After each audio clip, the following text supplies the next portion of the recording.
I saw the sold sign from the airport, not on the real house. That had already been emptied, erased.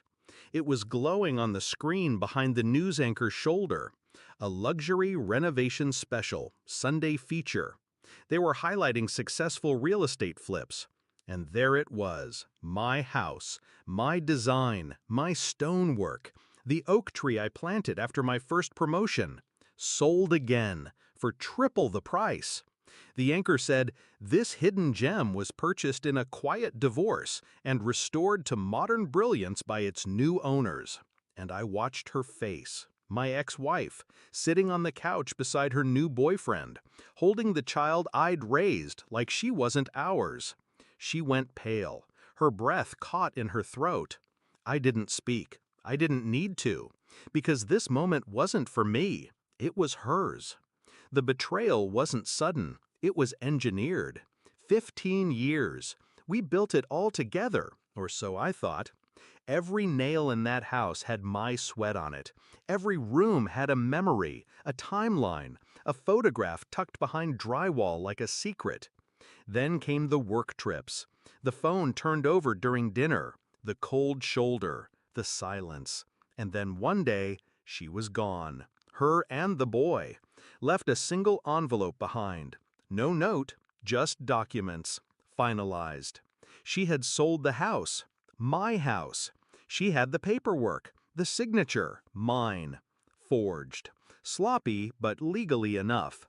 And when I called her, she didn't deny it. She laughed. "I earned it," she said. "You are always too focused on fixing things. I just wanted out." I didn't rage, didn't call lawyers, not yet. I studied, pulled copies of every document she'd moved through, each signature, each date. Bank accounts drained 2 months prior, secret accounts in her name.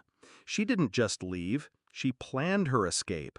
She'd taken the equity from the house and invested it. With him, the boyfriend, the one from her marketing conferences. I found his company name buried in a folder she never thought I'd check. I followed the trail. They were flipping properties now. New names on old blueprints. My blueprints.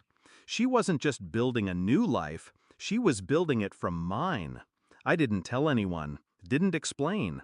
I just began making moves of my own. I contacted the company listed as the new owner. They were real, but sloppy, a shell entity, no oversight.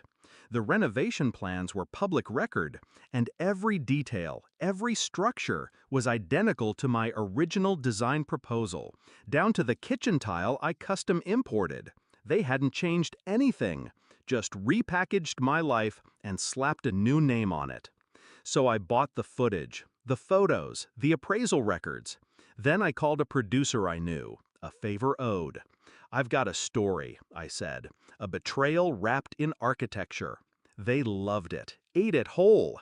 I let the camera crew into my life, but only the version I curated. Quiet man, house stolen, dreams rebuilt. They never saw the steel beneath my voice. They aired it on a Sunday, prime time. She was watching. I never called her after it aired. Didn't need to. She reached out 3 times, then 10, then silence. In the segment, they credited the original blueprints to me, highlighted the forged documents, the house sold under my nose, the betrayal, the fall, the rise. Viewers loved it. The producer framed me as the stoic, wronged builder, the house as a symbol of lost trust. Her boyfriend lost 3 contracts the next week. She lost credibility. I watched a follow-up video on a real estate blog, why you should always verify ownership before flipping a home. Her face was pixelated, but I knew the look. She wasn't angry, she was powerless. I live in a smaller place now, quieter, built it myself from the foundation up. No photos on the walls, no ghosts in the beams. The boy sends postcards sometimes, no return address, just crayon drawings and half-spelled words. I keep them in a drawer. I don't open them. She doesn't know where I am. No one does. Because this version of me, the one that doesn't flinch, doesn't speak, doesn't forget. He was built from the ashes of the house she sold. And when she turned on the TV that night and saw what I'd done with the rubble, that was enough. I didn't take the house back. I took the story.